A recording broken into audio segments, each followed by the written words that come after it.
Well, welcome everyone to another edition of Meet the Saints. And today I am with Carole Ducastel. Welcome, Carole. Lovely to see you. It's nice to see you too, Jane. Carole, tell us a little bit about what circumstances brought you to All Saints Waterloo. It goes back a very long time. I was brought up in the Anglican tradition, in fact, in the Anglo-Catholic tradition in Britain, with a strong family connection to the church. I had two uncles who were priests and who were very influential in my life. And after the teenage years and the early 20s, I sort of dropped out of church a bit, as most people who came from that sort of background did. Found my way back eventually into church when I finally got settled into Belgium and started off at the Anglican Church, as it then was in Brussels, Holy Trinity. It was before it became a pro-cathedral. But the liturgy wasn't what I was used to. And after a few years, when they started an American church out in American church, it was really a church for the American community, supposed to be, out in Waterloo. My husband and I, my husband being Belgian, we decided to go along and try it, and found it really more to our faith orientation. He had been a lapsed Roman Catholic, and so it really suited us better. And then, of course, the All Saints decided to become an Episcopal church. And so we followed, and we're very happy. And I've been very happy all my life in the Episcopal church since then. And where are you from in the UK, or what's your... I was born in Surrey. Okay. Although today I would say Kent has stronger relationships for me, because we had an apartment in Kent for a number of years. And you've been in Belgium quite a long time then? Yes. I've been in Belgium for most of my life. What is it? Well over 40 years. And you were working here in Belgium? I was working here when I met my husband. I transferred from Switzerland a long time ago now. So tell us a little bit about your own personal faith and what it means to you and what's important in it for you. It's the backbone of my life. It's what makes me get up in the morning, what makes me do the things that I do. It guides me through all the problems that one encounters in life, and the knowledge that my God is there beside me the whole time, taking care of me, guiding me, is the most important thing that there is for me. I find enormous strength and comfort from the Eucharist, but sadly at the moment we are unable to have that. And I long for the day when we can once more celebrate the Mass in the two elements. And is there a particular aspect of faith that's important? I mean, would it be the person of Jesus you relate to, or is it God or the Holy Spirit? I think mostly the Holy Spirit. There is just this feeling inside one, or inside me at any rate, that I know that I'm not alone. Wow. To me, that is the Holy Spirit. That's wonderful. Yeah. And what sort of activities have you been involved in terms of church over the years? What kind of ministries, for instance, have you exercised? Quite a few ministries. Perhaps the one that I found most challenging, most interesting, most perhaps rewarding was discernment. I was involved with discernment committees for quite a long time. Discernment, that is, for holy orders, for people going through for holy orders. I was brought into it by Kempton Baldridge, who was the priest before our current rector, Sonny Hanneman. And much to my surprise, and I had a very good chair of the discernment committee, vocational discernment committee then, in Peter Hanford, Felicity Hanford's husband, who was a brilliant chair. And All Saints has raised up so many people for holy orders, far more than anybody else in the convocation.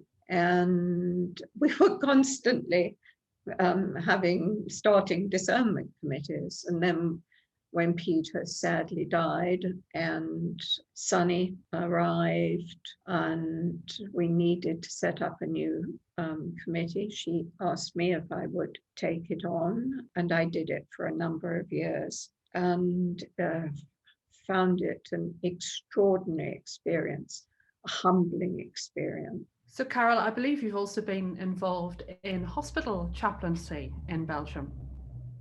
Yes, some years ago now, Julia Lee, who had been a lay chaplain at one of our local Brussels teaching hospitals, Saint-Luc, was asked to retire because she'd reached the retirement age for volunteers there. It was a ministry that All Saints started years ago when Claire Ullman was a member of our congregation before she became ordained. And it had gone on since then as being an All Saints ministry. We were the Anglican representatives out at Saint-Luc. And Julia didn't know who else to find. I knew that I would soon come up to the retirement age for a volunteer. But to fill the gap, I offered to take it on. And in fact, instead of the 3 years that I should have done, they kept on waiving it whilst we were looking to find a replacement for me. And that was something else that was extremely rewarding. It's a Christian listening occupation, really. There are not too many people that you have to visit on the wards out at Saint-Luc, but they have a little office when the door is open permanently. And it's something that is all the faiths get involved in out there and take it in turns to have a slot. Mine was 3 hours over lunchtime on a Thursday. And you just go and sit and wait for somebody to come in. They will come with all sorts of queries. It can and all sorts of reasons. There were people who were depressed, who would just need to come in and talk about all their problems. There were people who were coming and looking for solutions to their problems, people who, but of course you couldn't give them a solution, but you had to try and help them see their way around their problems. There were people who just wanted a good old chat, people who, when they realized you were Anglican, wanted to know about the Anglican Church and were quite convinced it all came about, all the separation came about because of Henry VIII. And there were people who just came in looking to find out where the toilets were or where. And you got all sorts of people coming in. There were people who were actually inpatients. There were people who were outpatients. There were people who were accompanying patients who were there to wait for them and wanted to fill in their time. I even had a delivery person come in on one day there was a wonderful atmosphere there. It's led by the Abbé Guibert de Linden, and he is the head of the aumônier there, of the Catholic aumônier. And obviously there's a team of Catholic aumônier, but also a lay chaplaincy as well. And we all got on. It was such a lovely atmosphere.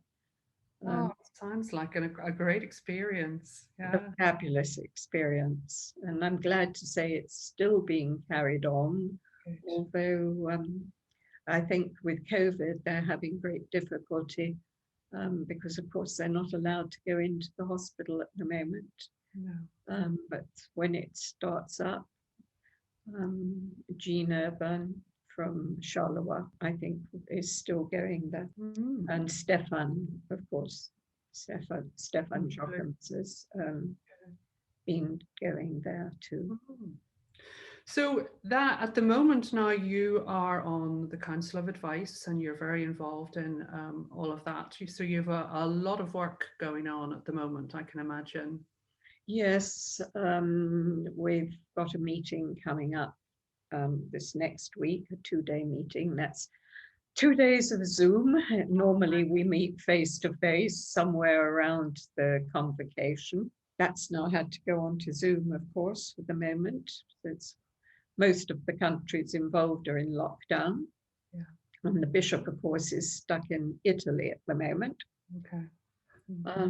But we will meet to discuss problem areas that need to be discussed and what's going on in the convocation, to discuss and be brought up to date on developments. It can be from anything like new clergy about to come in, or the sale of property if it needs to be, or and also to be brought up to date on where the various committees are, and also what is going on in the parishes and missions. Each member, there are 4 clergy members of council and 4 lay members of council, and everyone has a few parishes, missions, committees which they are liaison for. I currently have the Belgian missions of Charleroi, Namur